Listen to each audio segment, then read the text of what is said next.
Hello, my name is David Nolan, and I'm the host of Actuary Voices, the podcast from the American Academy of Actuaries.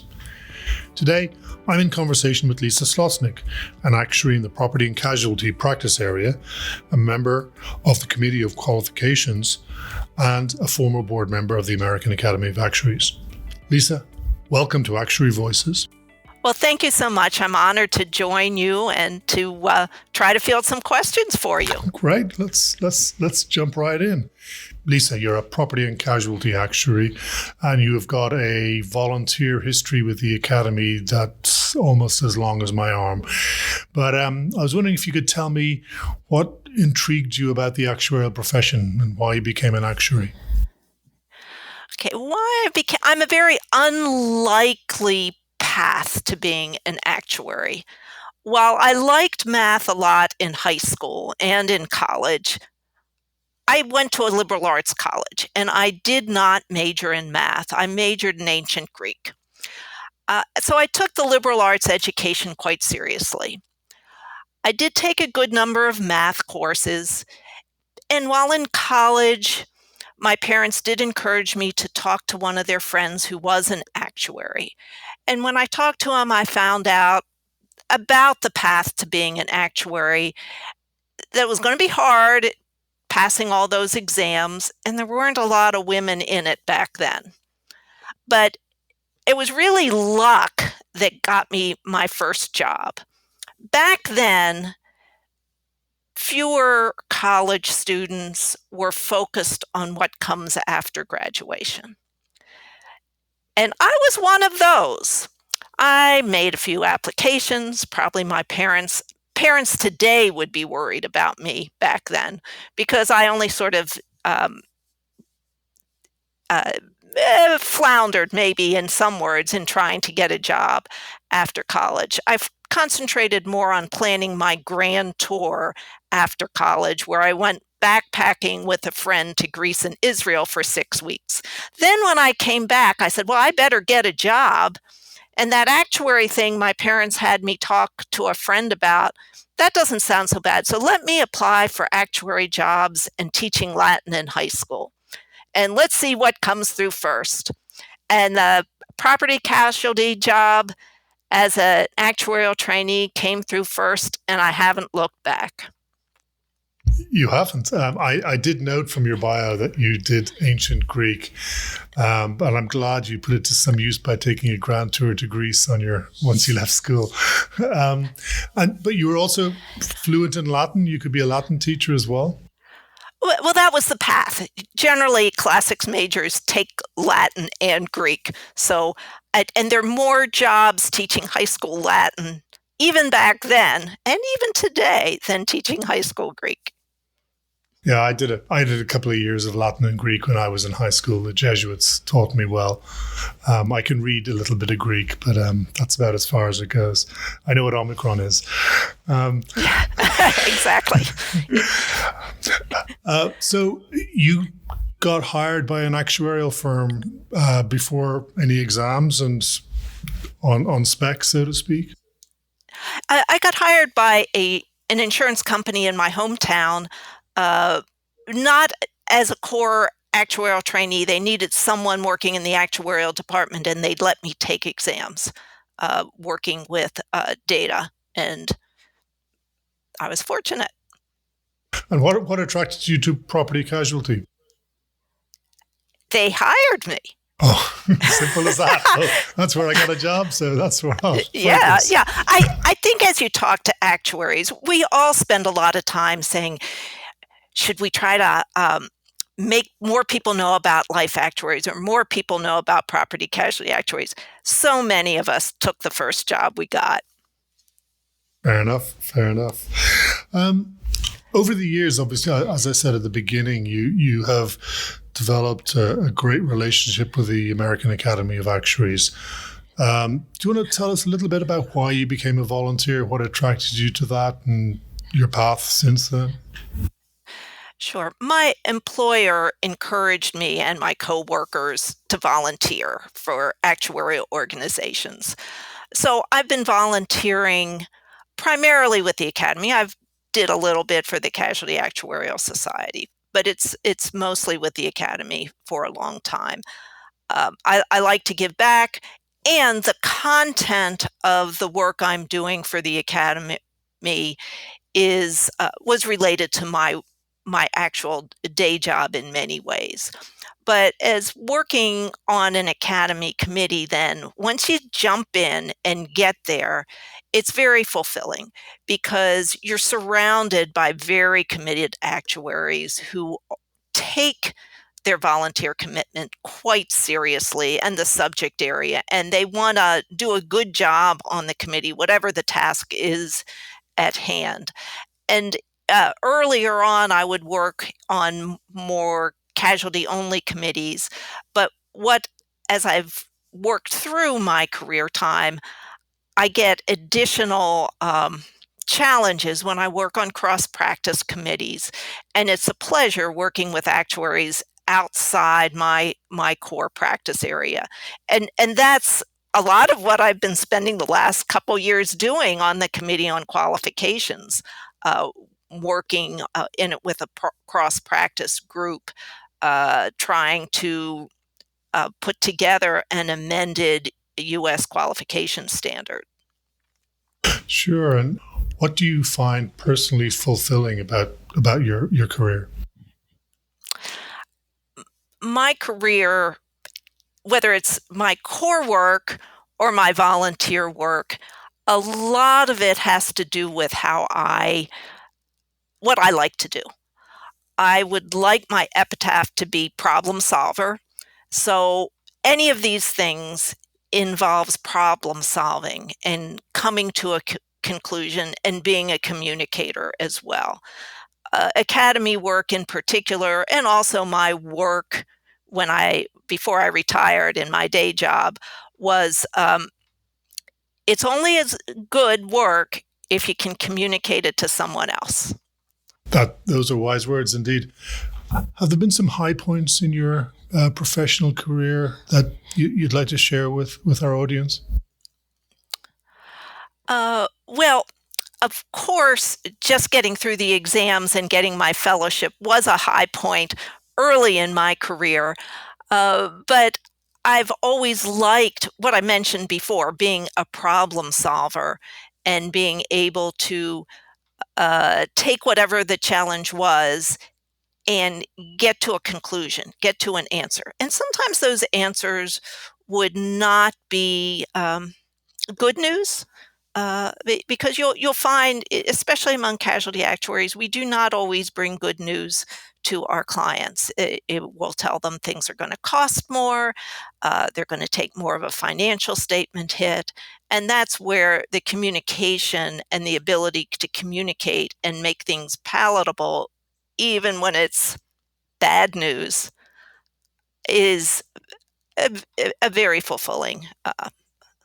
Fair enough. Conversely, have there ever been some professional challenges that you'd like to share with us? You mentioned earlier when you joined the profession, there weren't very many women around. Well, I was fortunate in my career to work for good organizations that were very ethical, and I don't have these stories per se about bad things happening to me because I am a woman. But one story that I do like to tell, because it's kind of interesting and it talks about the way work is. Early in my consulting career, when you're delivering results that might be bad results, like I was talking about before, that would upset someone, that might then be uncomfortable for the bearer of these bad news. And so one time I was going out to visit a client with my boss. I was the bag carrier, and that's what we called them back in the day, whether you're male or female. If you're the one carrying all the papers, the junior staff is the bag carrier. And I encountered what I call weakest person in the room syndrome. And in this engagement, my boss and I were presenting an allocation, a new allocation to a group self-insurer. of medical professional liability. And so there were all the hospitals' CFOs in the room listening to our results saying, hey, some of you are going to have to pay more premium under this new allocation system, and some of you are going to have to pay less premium under this system. Well, we were a little naive. We hadn't figured out ahead of time who was going to have to pay more premium and who was going to pay less, and we should have figured that out. That's on us. But the guy who was the biggest loser started just lashing into me really uncomfortably, being very, very nasty. And I was the weakest person in the room. I was a woman. But I think even if I wasn't a woman, I was junior staff. And he just kept going on and on. And I answered all of his responses very coolly, calmly, professionally. And afterwards, all the other folks came up to me and apologized for the guy as being out of line. And so what I learned from that was sort of know ahead of time who the winners or losers are when you're making a presentation, and respond as evenly without rancor to other people who may have let their emotions rule, and be as cool as you can in the situation and make them feel guilty if you can, because guilt is good. It can help your side if other people not too much, but just the right amount. And something else I learned from that, I wasn't there alone. I was there with other people. I had witnesses, and that's also an important thing. So that's one anecdote from my career of what was a difficult situation. I'm sure that does sound very, very difficult. And I think many people it'll hark back to other people's experiences in a similar way. I'd add another nugget to that, because that did happen to me when I was in a previous career. And as the individual started coming down on me, my boss just stepped in and said, no, you got a problem, you talk to me. And I learned that is the way I approach things now, that when somebody is, as you say, attacking the weakest person in the room, it's up to the stronger people in the room to step up and ensure it doesn't happen. Absolutely. Let me take a moment to remind listeners that you're listening to Actuary Voices, the podcast from the American Academy of Actuaries. On this podcast, we talk to Academy volunteers and leaders about how they became actuaries, what inspires them about their work, both professionally and as an Academy volunteer. Please subscribe to Actuary Voices on your preferred podcast platform. I mentioned earlier your long volunteer history at the Academy. You're a former board member. You were chair of the Committee on Property and Liability Financial Reporting. You've worked on ASOPs. You've been there and you've done that. But most recently, you have became vice chair of the Committee on Qualifications, and you have been involved in a lengthy process to revise the United States qualification standards. I wonder if you'd like to share a little bit about that, the process, why it came about, why it's important, things like that. Okay. Well, this came about, it started with a request to add the Society of Actuaries as a provider of education for property casualty special qualification standards. And it grew beyond that because we were a cross-practice committee, and we looked at the entire qualification standards and said, it's been well over 10 years since it was updated. Are there other things we have to do just to make it up to date? And we picked away at that and put out an exposure draft, and we got a lot of comments from the actuarial community. And the actuarial community did the same thing, is they looked at the entire standard and said, while I'm looking at it for the things that were changed, here are a couple more or several more to think about while you're at it. And so it felt like the entire actuarial community was contributing to it, not just the Committee on Qualifications.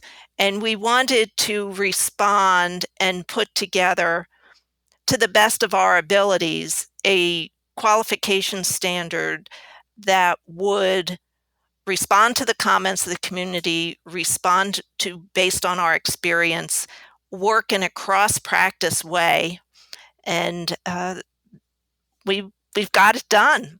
But it was a lot of work.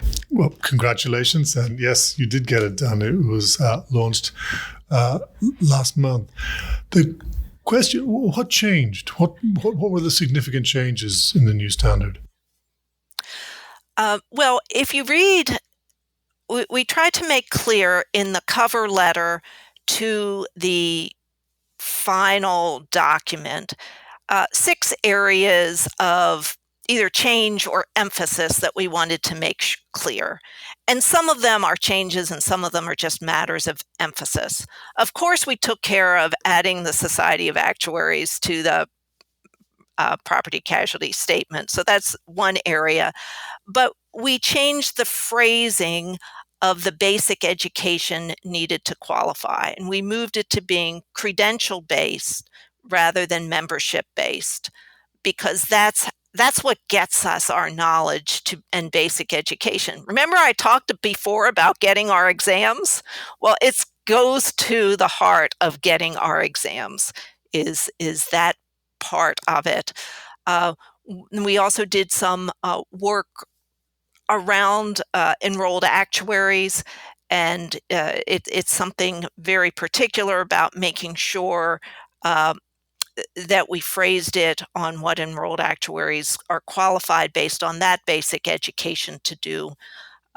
And we added some other comments. But the thing that came out, the area that's the biggest change long-term in my mind that will impact actuaries is our continuing education requirement. That going forward, we still need the 30 hours that was in there before, but that one of those hours is to be related to bias in our continuing education. And that's the item that, once everything else is done, is going to be the biggest change. Tell me a little bit more about the bias continuing education hour. How does bias impact the work that actuaries do? Well, bias is in some ways a statistical concept, or can be, but bias is very broad and it has a lot of impact on a lot of the work we do as actuaries. There's the bias that our data can be biased if in one way or another that we need to be aware of. Our decision making can be biased based on where we're coming from or what information we're fed. So there's a lot of bias embedded in everything we do as actuaries. And our goal here is for us to be able to recognize it and assess that and add some transparency. So if we have more knowledge, we'll be better actuaries, and we'll be able to assess whether there's bias in our work or in some aspect of our work. Great. And just to be clear, this new standard affects all practicing actuaries in the United States and those who do work that is for use in the United States, right? This affects for actuaries making statements of actuarial opinion in the U.S. Under which is what the U.S. qualification standard is related to, if they're a member of one of the 5 U.S.-based organizations. Right. Yeah. Okay. So it does affect an awful lot of people in this profession. Well, thank you for that work, Lisa. I know it was long and arduous, and I'm sure you're glad to see the back of it, but it will stand the profession in good stead for years to come, I hope. Speaking of the years ahead, what issues and challenges do you foresee for the profession? Well, there are so many things that as actuaries that we touch because even though we might not be in the middle of everything, we really kind of are. But the areas are that I see as hot topic areas are the whole diversity, equity, and inclusion area, because there are multiple components of that actuaries can consider related to that topic area, cross practice wise. The whole health equity set of issues, proxy variables, predictive analytics, accelerated underwriting over on the life side, even retirement security over on the pension side have a component that might be DE and I. And then there's another area, climate, that we as actuaries are getting more involved in, and I'm active as chair of the climate change task force for the academy as well. And in climate is an area, it will get related to DE and I in some respects, but to this point, casualty actuaries have focused on a lot relative to property coverages, but all practice areas have been somewhat reactive to it relative to disclosures in financial statements and in their enterprise risk management considerations.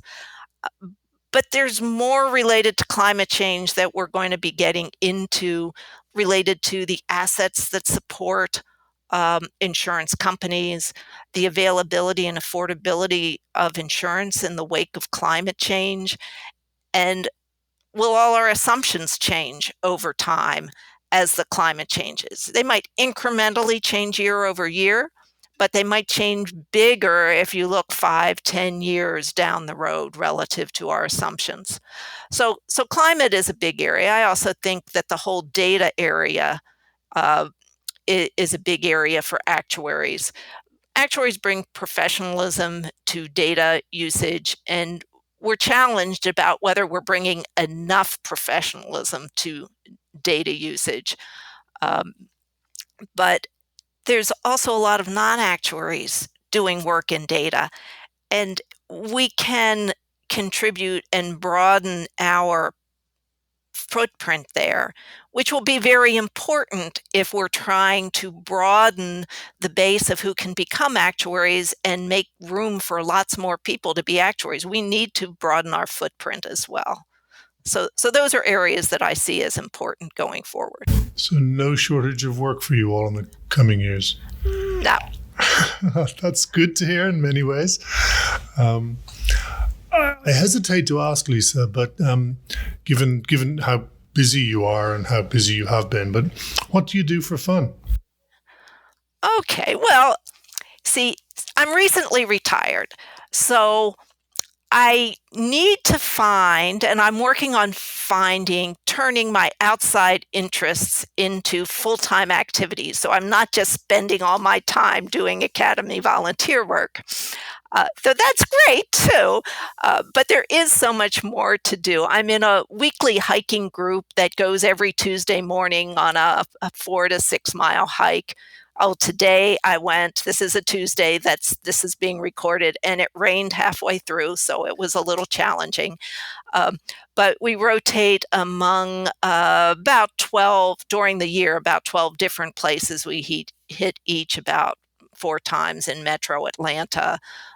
Some of it's Park Service related, land on the Chattahoochee River National Recreation Area or in state parks. So that's both physical and social because there are other people who do it with us. I also go out hiking with my husband on other occasions. Other interests I have, I crochet, and I'm in a knit and crochet group that makes things for a women's and children's shelter. And so you might not think it gets cold in Atlanta in the winter, but there is a need for hats and gloves and mittens, even here. So yes, we do that. I read a lot. I read about 35 to 45 books a year, so I keep busy there. reading all sorts of things. And maybe when the pandemic's over, we'll start to travel a bit more too. Well, here's hoping that certainly comes about sooner rather than later. And it's delightful to hear that you see your role as giving back exists in other areas of your volunteer work. So thank you for that. Is there anything else you'd like to talk about, Lisa? Just that I really enjoy volunteering for the Academy, and I hope that more people do and continue to volunteer, because that's how we get our work done, with more people volunteering. I don't know for sure who all listens to these podcasts, but I do hope that if you haven't been volunteering and you're listening to this podcast, that you do, in fact, use this as a reason to volunteer and join us. And for those of you who are visiting our website to listen to this, you can click in the right-hand column where it says volunteer right there. Lisa, thank you very much. Thank you. I've been in conversation with Lisa Slotznick, Vice Chair of the Committee on Qualifications. My name is David Nolan, and I'm the host of Actuary Voices, the podcast from the American Academy of Actuaries. Please visit our website, actuary.org, for a wealth of information about the work that the Academy does. You can follow us on Facebook, Twitter, and LinkedIn as well. And of course, please subscribe to this podcast on your preferred podcast platform.